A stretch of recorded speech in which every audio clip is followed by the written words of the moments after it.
Welcome, everybody, to From My Heart to Yours. I'm your host, Helen Hillix, and I'm so excited to be here with you today to get into some nitty-gritty about life and tools that can help you in life.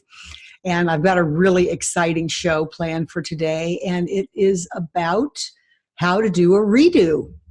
Wouldn't it be amazing if you could go back over things that you didn't do well, that you didn't like the way they turned out, relationship fights, or even just weird things you said to somebody that you wish you hadn't said. And also to help other people do the same. You might be with somebody who says, I didn't feel good about how I said that. Well, then you can teach them this tool and they can redo that with you. So it's an amazing tool, and I think you're going to love it. So I want to give you a story to start out with so you can see an example of how it works. And then we'll get into the 7-step process and exactly how to do it. And I'll take you through it step by step, meticulously describing each one. And as always, if you guys have questions or comments, you can always contact me. And I will answer them. You can go on Instagram or Facebook, either one, at Helen Hillix, and leave me a message at either place, and I will be so happy to answer your questions or comments. So this one story is about a client of mine who was visiting with an old boyfriend that she had had decades earlier. And it was their last night together, and he was going to come over to her house, and he was late. And when he got there, she just started sobbing, and she did not know why she was sobbing. And she certainly did not want that to be their last interaction. So she asked him, would you do a redo with me? And he said, sure. So he didn't know what it was, but he was game. So she asked him to literally get up and go back outside and come back in and start over again. So he did. He got up, went back outside, knocked on the door. She answered the door and said, hey, it's so good to see you. I'm so happy to see you. I was expecting you sooner, but I'm happy that you're here. And, they had a nice discussion about how he was packing, and, she had assumed that packing meant it would take 10 minutes, and it, took way longer, and they worked it out beautifully. And so that it was no big deal. So that's an example of how simple a redo can be. Another example is that comes to my mind is my daughter. Recently, her dog ran out in the street and was hit by a car. Thank goodness it only broke his little leg. And he was just jumping out of the car to run in the house door, which he had done many, many hundreds of times before and never run out in the street. But this time, for some reason, he did. And my first reaction when she called me, I was thinking, oh, I hope she doesn't feel guilty about that, because she loves this dog so much. I hope she's not beating herself up with guilt. And so my first reaction was, are you feeling guilty about it? And she did not like that whatsoever. She said, that is the last thing I need to be thinking about right now, Mom. I need to decide what kind of surgery to get him and blah, blah, blah. And although my motive was a good one, I could certainly see that that was not a good reaction at that moment. That was not a good response. That was not a supportive response. And so I said, I'd like to do a redo. And so I just, instead, when she told me about it, I said, oh, honey, I'm so sorry. And what can I do to help? I know that you'll take excellent care of him and everything is going to be just fine. What can I do to help? And that went over so much better. And it made me feel so much better too, because although my motive was good to try to support her not to feel bad, I think she felt that there was judgment in that first comment. And so even though that's a good example of this process, because even though you may not even think you said anything wrong, if the other person felt pain about it, there's a chance that there was something off in it. And even if there wasn't something off in it, there's a chance to redo it so that it feels better to both parties. So those are a couple of stories. I know I have used this lots of times with my husband. One time comes to my mind in particular, that we were just driving somewhere, and he was in a grumpy mood, and I guess I was in a grumpy mood too, because he said something and then I said something back to him, and before you know it, we're just to one another. And I think this time he said, let's stop this. Let's just do a redo. And so I said, what a great idea. Let's do a redo. And so we just literally started all over.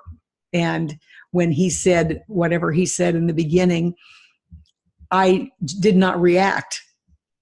And I just asked him if he was feeling anxious, or what was he feeling? And he started talking about how he was feeling, and we got into a deep and very connected conversation instead of just being reactive to one another.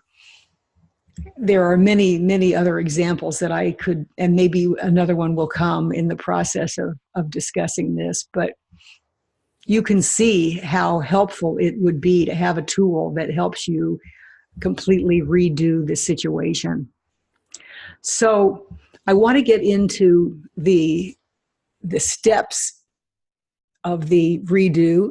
As I said before, there are 7 steps.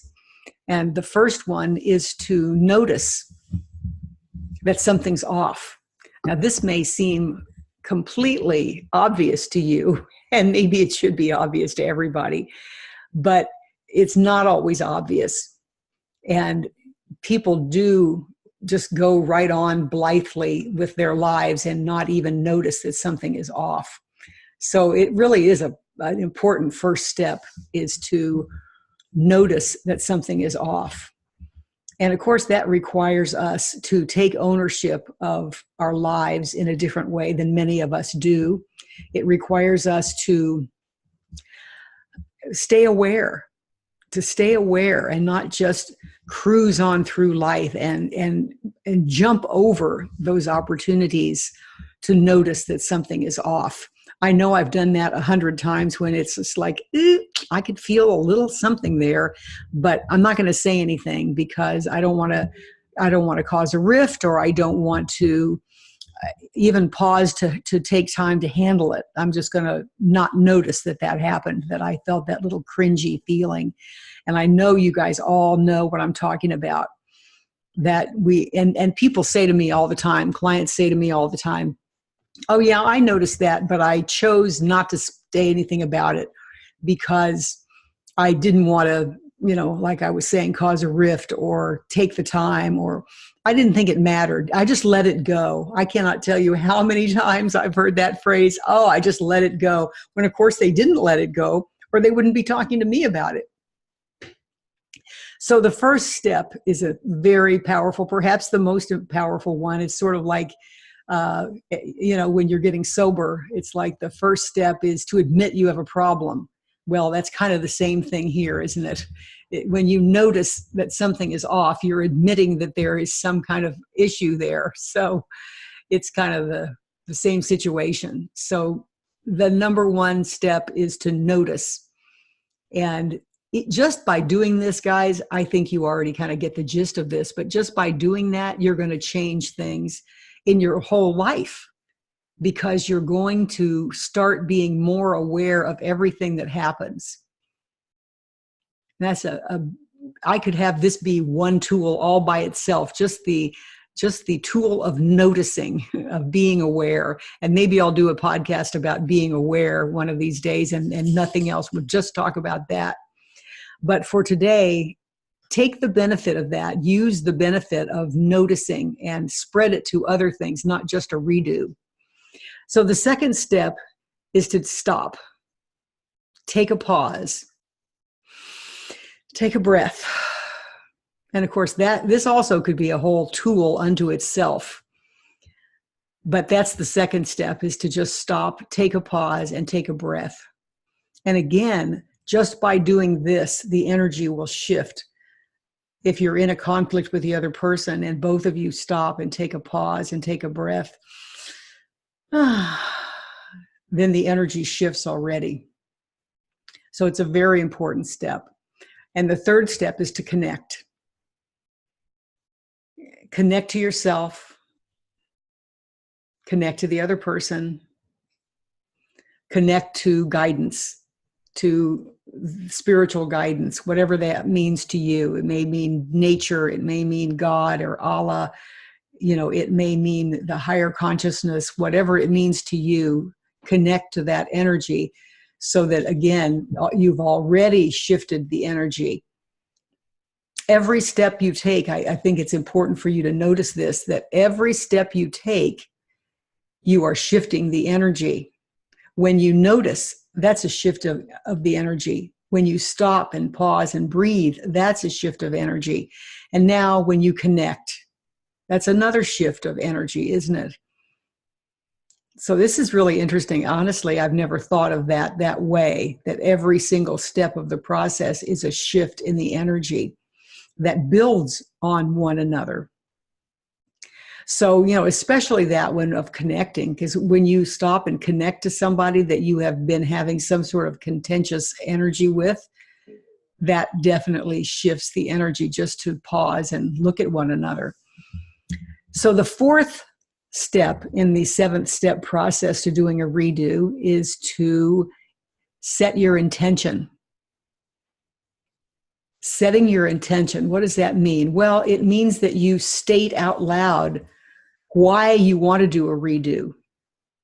And it's incredibly powerful and meaningful. Again, it's going to shift the energy, because the reason that you want to do this redo is that you care about that other person, right?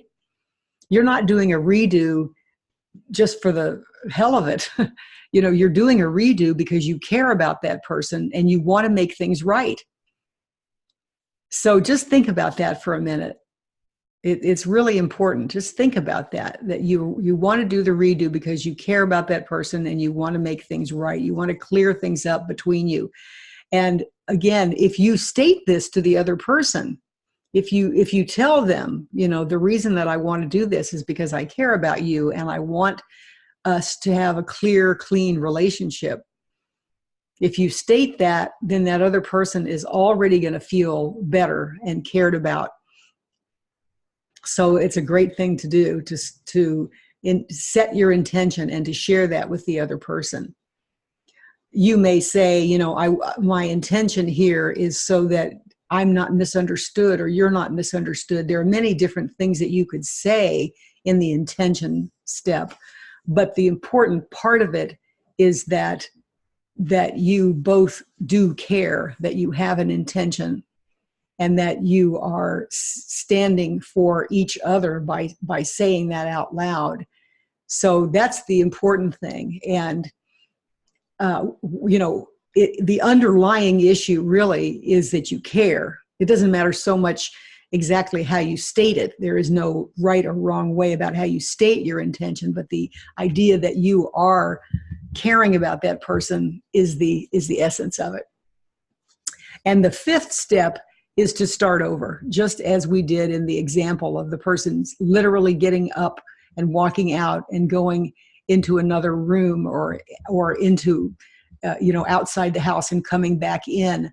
Or you can hang up and call the person back on the phone.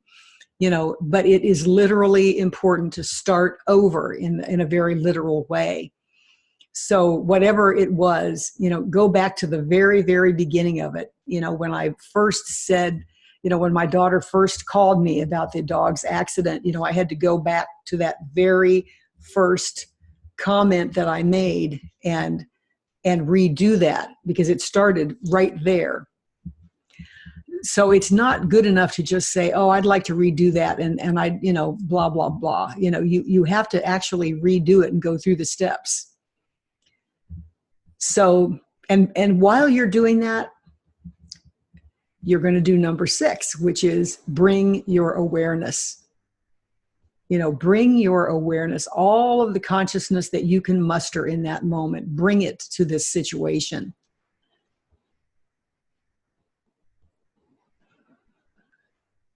I'm just pausing here to connect myself. Because this is, I keep saying this is the most important step. This is the most important step. But bringing your awareness is pretty darn important. That connecting to that higher consciousness energy, connecting to your intention that you want to clear this up. Because once you start over, then the challenge is to be in a different energy, isn't it? It's not just to start over and redo it the same way you did it and get triggered, both of you, and act out and end up being upset. It's to actually do it in a very different way. And in order to do that, you've got to bring a lot of awareness to the situation. So that's the sixth step, is to bring awareness and to notice every comment that you make, to ask yourself, is this going to be helpful? Is this a kind thing to say? And when I say kind, I'm not necessarily meaning sweet or anything like that. Sometimes, being kind is telling somebody a painful truth. But that is still kind because you're supporting them to be at their best or to heal or whatever it is. So bringing your awareness, I don't know if you can hear the thunder in the background.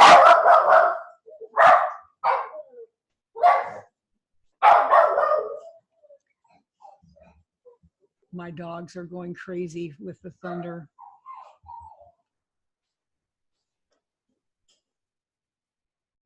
So it's really important to bring your awareness. Really important. And don't feel bad if you have to go back to the start more than once, because you might. You might say, you know what? I realize I'm doing it again. I'm getting triggered all over again. So it's okay. It's okay if you have to go back to the start more than once. Do it though. That's what awareness is. It's being aware of what is needed and being willing to do it.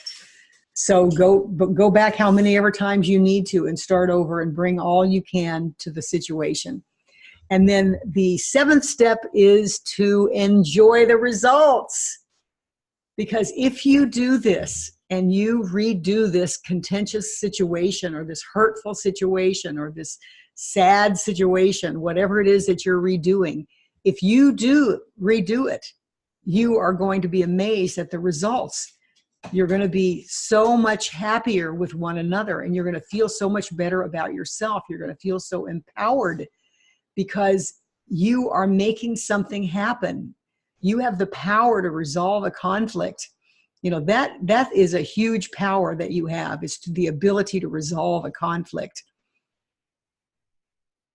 If we can do that, then we can not only relax into our lives and enjoy our lives so much more, because we know